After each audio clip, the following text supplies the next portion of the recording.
did Josiah observe the Passover? This is the question we seek to answer today as we continue our verse-by-verse study of the book of 2 Chronicles on walking through the Bible. His word, the glory of His cross. Today we're going to be discussing 2 Chronicles chapter 35, verses 1 to 9. But before we do that, let's read the passage. If you have a Bible with you, turn to 2 Chronicles chapter 35, verse 1. But if you don't have a Bible, don't worry, just follow along with us on the screen. The version that we'll be reading from is the New King James Version. So 2 Chronicles chapter 35, beginning at verse 1. Now Josiah kept a Passover to the Lord in Jerusalem, and they slaughtered the Passover lambs the 14th day of the first month. And he set the priests in their duties, and encouraged them for the service of the house of the Lord. Then he said to the Levites, who taught all Israel, who were holy to the Lord, "Put the holy ark in the house which Solomon the son of David, king of Israel, built. It shall no longer be a burden on your shoulders. Now serve the Lord your God and his people, Israel.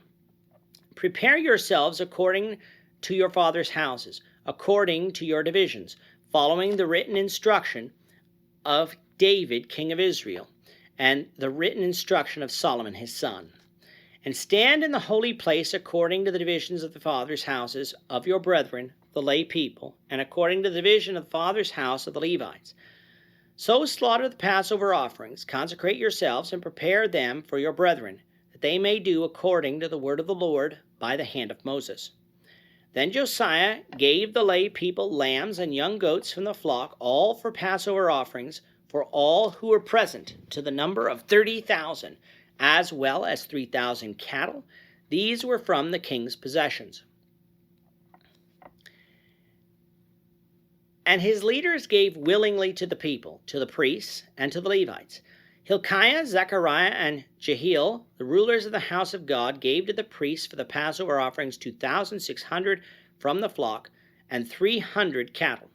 Also Conaniah, his brothers, Shemaiah, and Nethanel, and Hashabiah, and Jeiel, and Jozabad, chief of the Levites, gave to the Levites for Passover offerings 5,000 from the flock and 500 cattle.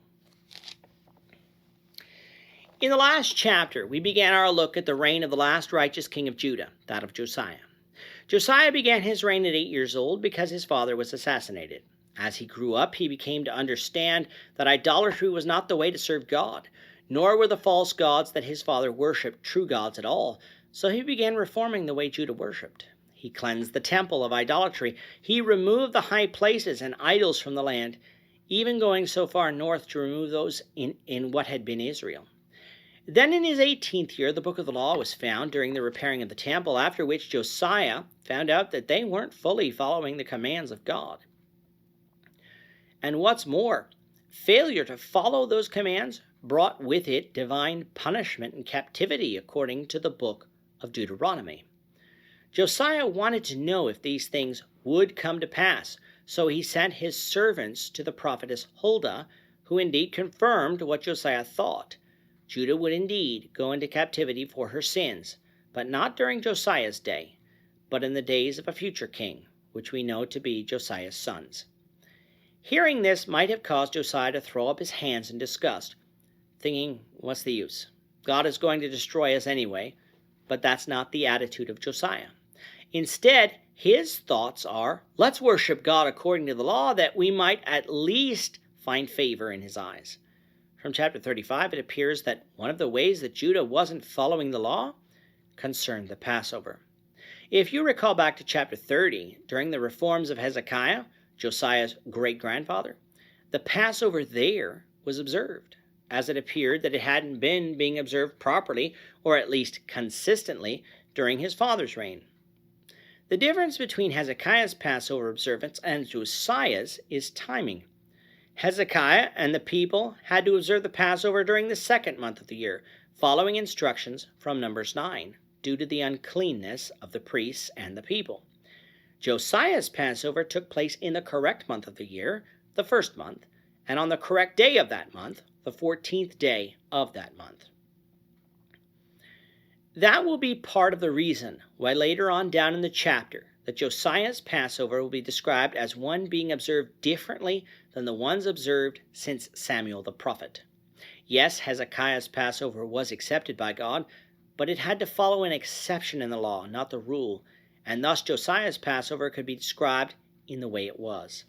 In order to observe this Passover correctly, the priests had to be organized properly and be encouraged to do their duties assigned to them in the service of the house of the Lord. These, of course, would have been either assigned to them in the law of Moses or through the instructions of David and Solomon concerning roles in the temple. Josiah told the Levites to return the Ark of the Covenant to the house of the Lord, where Solomon had designed a place for it. We don't know why the ark had been removed. Perhaps it was because Josiah needed to repair the temple, so it was taken out. But whatever the case, Josiah instructed that it be replaced in there. The priests were then to prepare themselves in their divisions so that they could attend to the Passover observance in the proper fashion.